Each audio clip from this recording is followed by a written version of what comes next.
Thanks, guys. Our kids are not for sale. Our kids are not for sale. Our kids are not for sale. Our kids are not for sale. Our kids are not for sale. Our kids are not for sale. Our kids are not for sale. Our kids are not for sale. Our kids. Come on, Lord, that grandma died. Now he's coming for our kids and you. Come on, we got 73 vaccines, Cuomo. The 73rd is the corona. Come on out. We're going to give them all to you. Come on, we're waiting. You can get first in line. We're all waiting for you. Come on out. Roll up your sleeve once again. Roll up your sleeve. Throw him out. Throw him out. Throw him out. Throw him out. Throw him out. Throw him out. No more Cuomo! No more Cuomo! No more Cuomo! My body, my choice. My body, my choice. My body, my choice. Our kids are being injured. Our kids are being hurt. That science is in. They have the data.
Welcome to the revolution.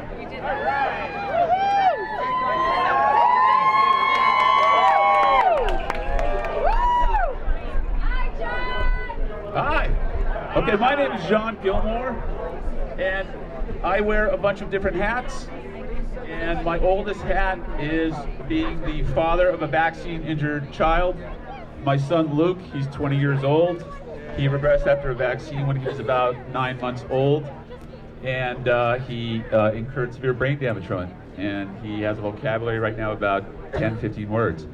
And that's why I'm in this, and I've been in it for, as I said, almost 20 years. And as a consequence of that, I started an organization a while ago called the Autism Action Network, focusing on autism issues and vaccine injury. And the world got a little more complicated, and I got together with some other people, and we created this thing called the New York Alliance for Vaccine Rights, because there was a lot of people getting aware of the information who did not have injured children who wanted to do something about it. And I also work with Robert F. Kennedy Jr.'s organization, Children's Health Defense.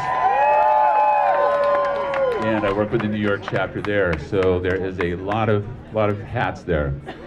And this is a pretty amazing event. This is bringing together people who, in the 20 years that I've been doing this, have not been brought together in such a way, and it's very, very exciting. I've been a political junkie since I was a little kid, and I still am.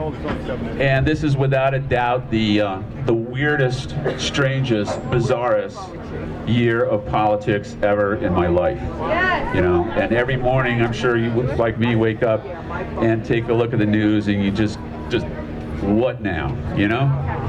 And one thing I'd like to do, though, that's somewhat related to that, there's a bigger picture and a smaller picture, but I've been to a lot of demonstrations here in Albany over the years, and the Albany police are frequently there, and sometimes the New York State Police are always there, and my experience has always been that they have been quite courteous and quite professional, and I'd like to thank them for that. So thank you, law enforcement from Albany and New York State. We really appreciate your efforts.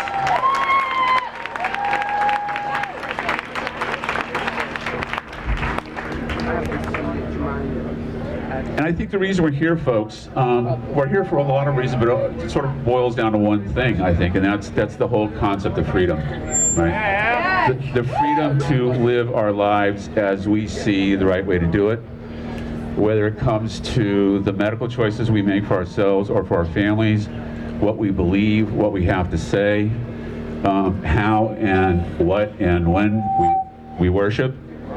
And all of these things are under assault, right? And I think one of the things that we are doing here today is exercising all of those freedoms at the same time. As I was preparing, the thought came to my mind, hypothetical heresy.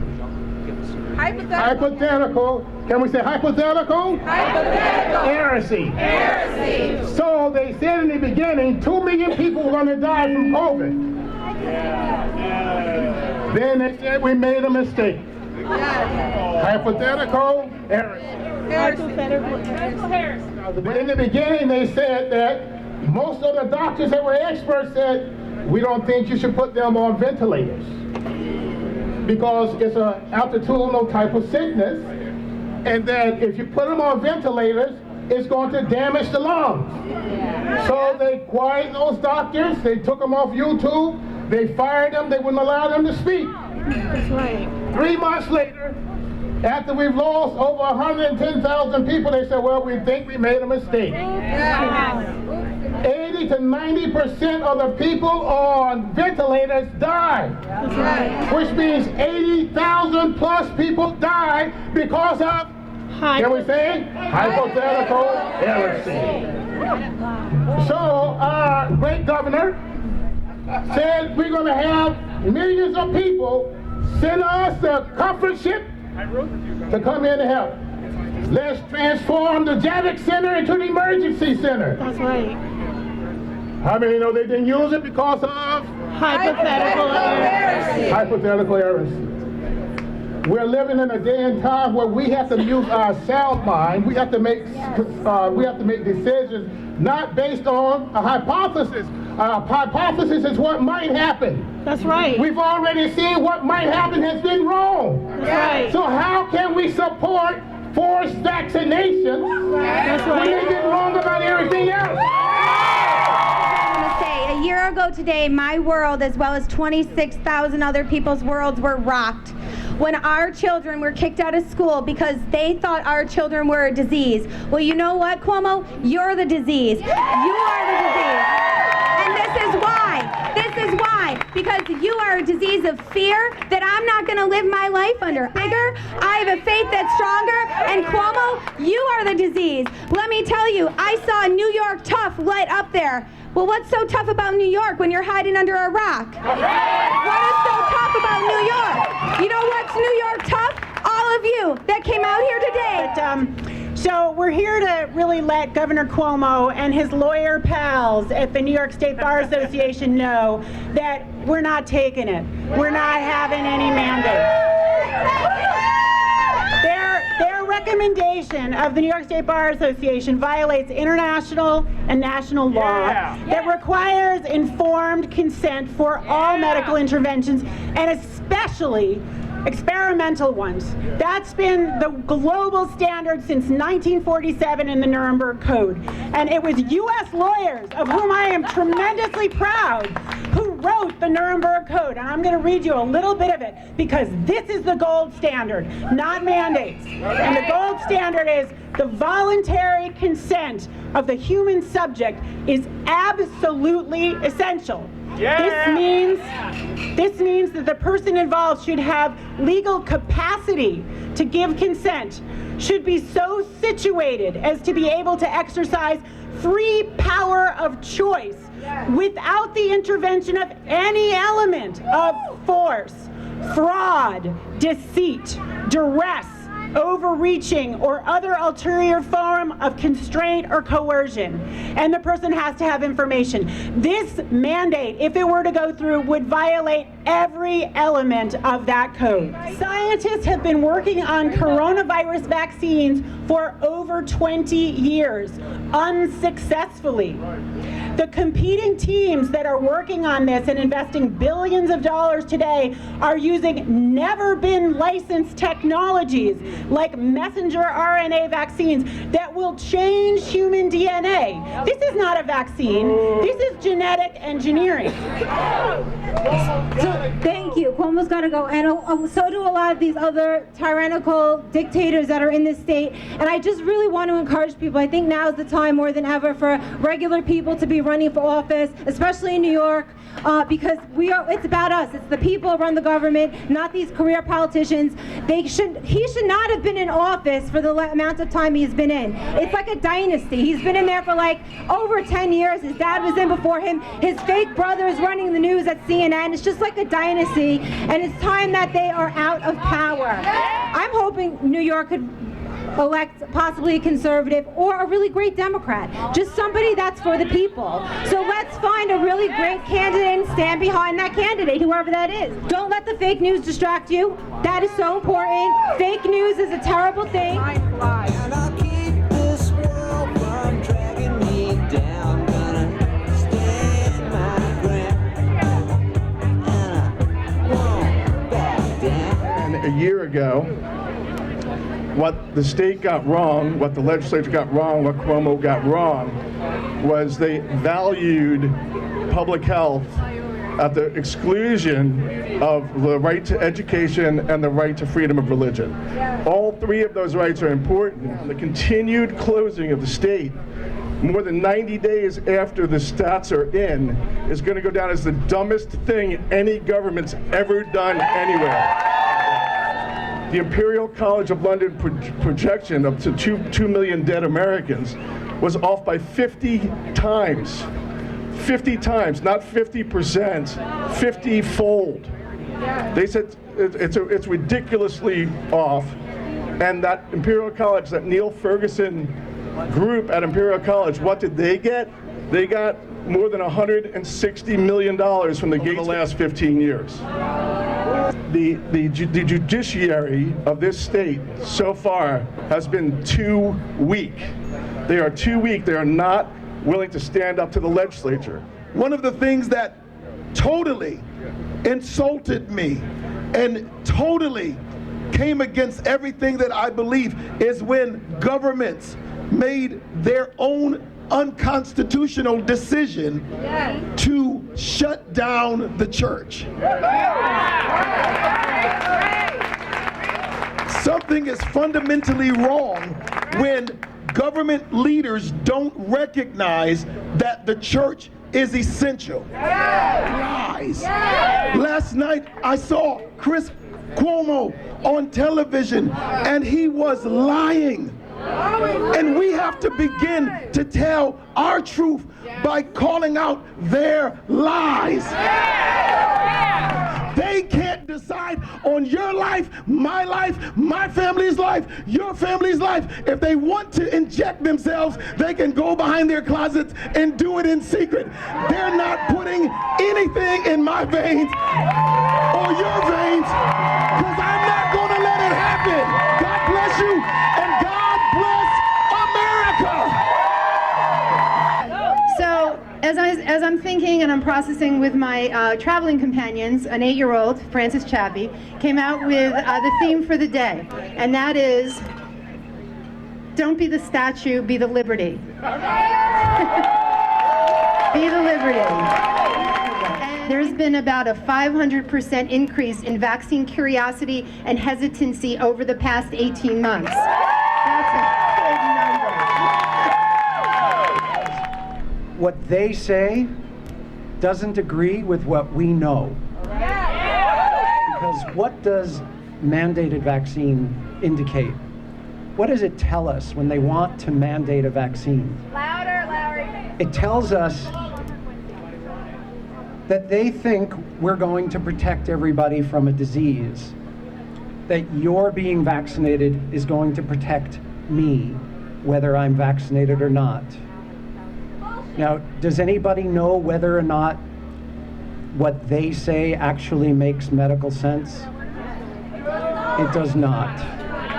Because we know that despite what they say, that vaccinating a large number of people will protect the health of the community, we know that there's no valid science to fully back that up.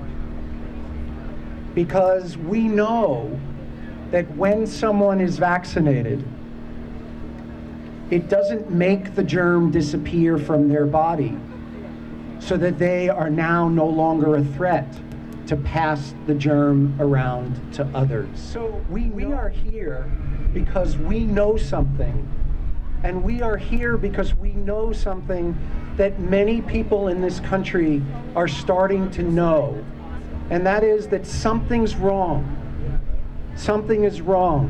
What would happen if an untested new technology vaccine is given to people who've already had the disease? What would happen to people who are given a vaccine that's untested with new technology when they've already been exposed to the disease and didn't have the disease itself?